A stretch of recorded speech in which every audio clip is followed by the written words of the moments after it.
허니와 한이의 핫플. 굿풀. 자, 그러면 본격적으로 소개를 해주시죠. 네, 우선은 두 건물에 대해서 좀 이야기를 한번 해보려고 하는데요. 네. 먼저 이제 삼진어묵 체험관 같은 경우에는 뭐 어묵의 역사가 우리나라에서는 사실 되게 오래된 건 아니거든요. 이제 일본에서 그 어묵을 만들던 기술자들이 이제 대거 와서 살기 시작하면서 우리나라 사람들한테 전수가 되기 시작했고, 그때 이제 되게 초기에 뭐 만들어지기 시작했던 공장들이 아무래도 생선을 공급하기 쉬운 공간인 뭐 자갈치, 영도 이 주변으로 많이 모이게 돼요. 그러다가 이제 삼진어묵 1세대 창업주께서 네네. 영도에 복례시장이라고 하는 시장통 안에서 이제 가게를 시작하게 되십니다. 그 가게가 지금은 엄청 커져가지고 뭐 공장도 별도로 두고 있는 이제 큰 회사가 되었는데요. 이 집에서는 이제 어묵을 대대로 이렇게 뭐 벌써 지금 3대째 하고 있어요. 그래서 이제 그 3대째가 되면서 또 다양한 변신이 이루어지면서 좀 사람들에게 인식이 많이 되고 있는 상황입니다.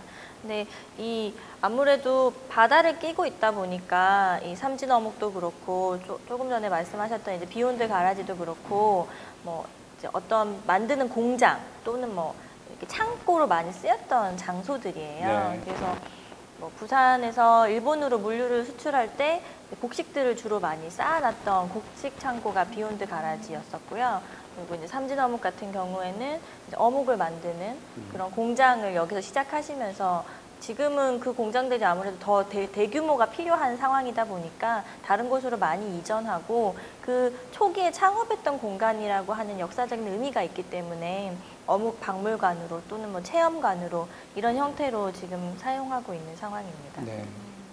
이 공간이 왜 이렇게 좋은지, 유명하게 되었는지에 대한 몇 가지 장점을 말씀드릴까 합니다. 네. 일단은 그 외관에 있어서는 예전에 갖고 있던 역사적인 그 공장의 모습을 리모델링하면서 조금 많이 바꿔놓긴 했어요. 그래서 화강석이라든지 적벽돌, 목재를 가지고 조금 깔끔하게 정리를 한 케이스인데 내부 공간이 매우 그 컨텐츠가 특이한 부분들이 많죠. 첫 번째는 그 일반 그 베이커리처럼 우리가 이 접시를 들고 다니면서 이걸 그 선택을 할 수 있도록 네네. 만들어 놓은. 이전까지는 우리가 이 어묵, 우리 부산말로 하면 오뎅인데 이 어묵이라고 하는 것은 그냥 반찬에 들어가는 요소, 네네. 혹은 이제 어묵 가게, 오뎅 가게에서 우리가 어묵을 이렇게 사서 먹는 정도였는데 일종의 소비 문화를 완전히 새로운 이제 제안을 한 거죠. 네, 그렇죠.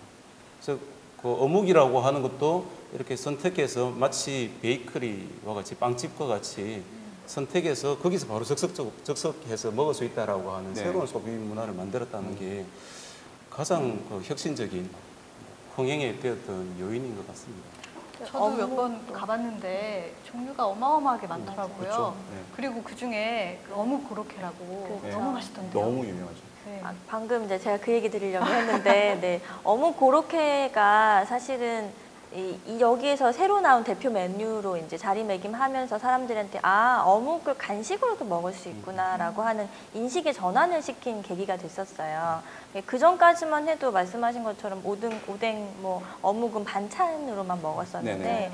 이걸 간식으로 먹을 수 있구나라고 하는 인식의 전환이 생기면서 이렇게 사람들이 쉽게 오면 이제 어묵을 꼭 사가지고 가서 먹어야 된다. 간식으로 먹을 수 있다.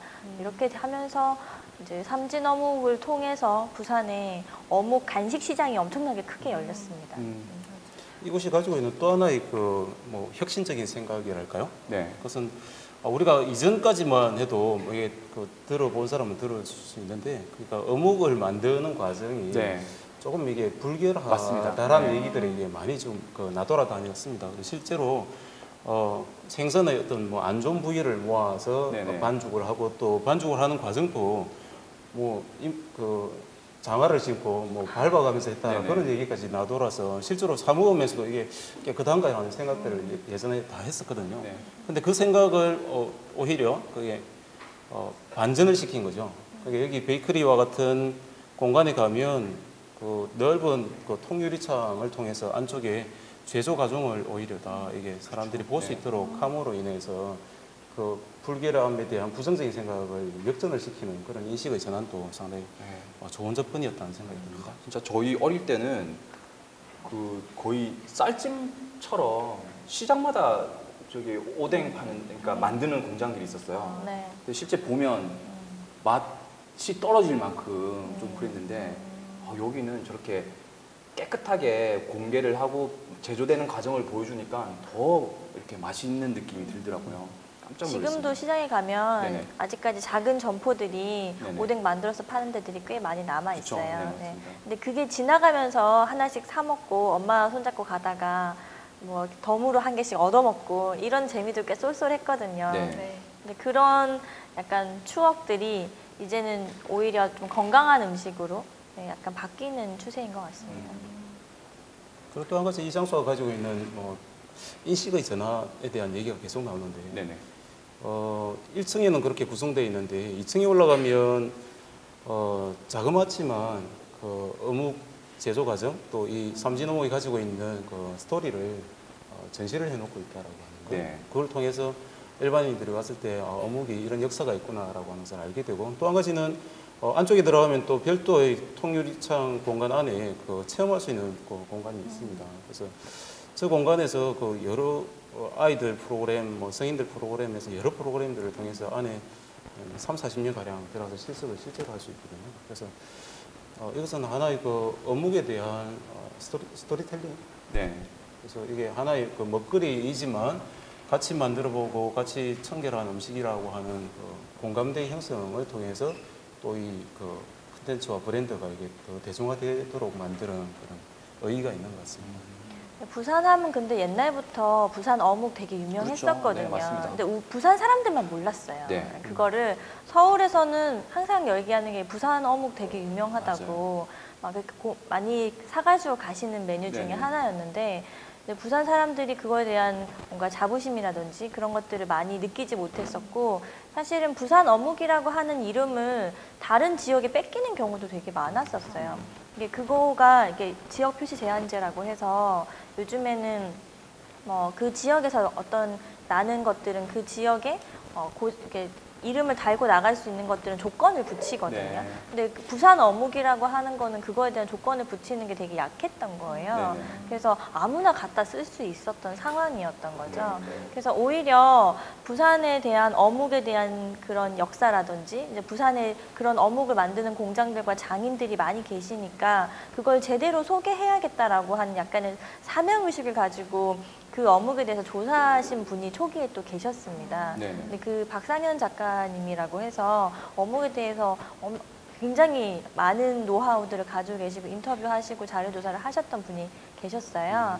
근데 그분이 이제 소개를 하는 업체 중에 하나가 이제 또 삼진어묵이 네. 연결이 되는데 뭐 부산에 어묵 공장만 해도 이미 브랜드가 뭐 9개, 10개 굉장히 많거든요. 네네. 그 중에서 삼진어묵의 이제 젊은 세 번째 대표가 이제 박상현 작가님이랑 또 그 박용준 씨인데요.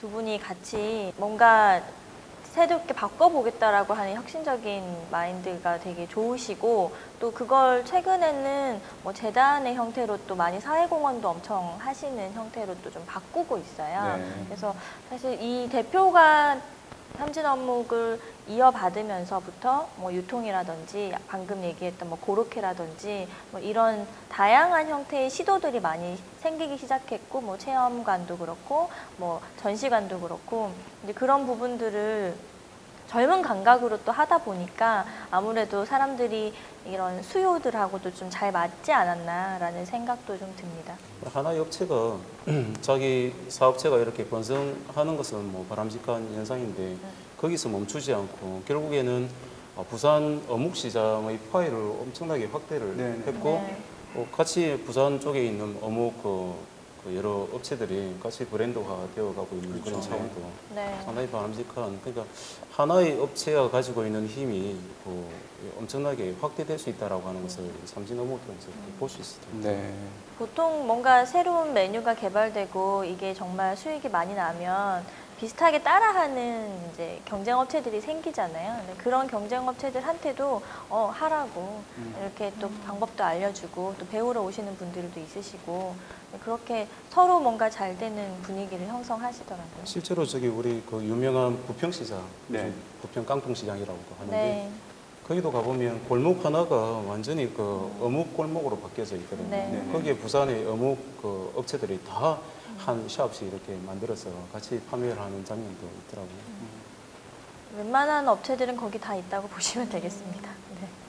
또 한 가지 이 업체가 가지고 있는 뭐 좋은 의의랄까요? 그래서 네. 아까도 조금 잠깐 말씀하셨지만 네. 하나의 그 사단법인을 만들어서 젊은 분들이 모여서 여러 가지 그 기획 회의를 계속 하고 계십니다. 그래서 좋은 컨텐츠도 만들려고 하고 있고 또한 그 새로운 공간을 만드는 것에 대한 어떤 그 창의적인 열정이 크신 것 같더라고요. 그래서 최근에는 이 그 삼진어묵이 가지고 있는 주차장 앞마당을 이용해서 플리마켓을 했다라는 지난주인가 했다고 그래요. 그래서 저 행사도 되게 재밌게 꾸려진 것 같고 또 한 가지 재밌는 것은 그 대통 전수방이라고 네네. 크게 그 흥한다라는 뜻으로 대통이라고 하는 이름을 지었대요. 네네. 그래서 영도에 있는 어떤 나름 그 기술을 가지고 있는 장인들이 젊은 그 창업자들에게 기술을 전수를 적극적으로 해주는 그 프로그램을 지금 만들어서 이 팀에서 운영을 하고 있다고 하더라고요. 네네.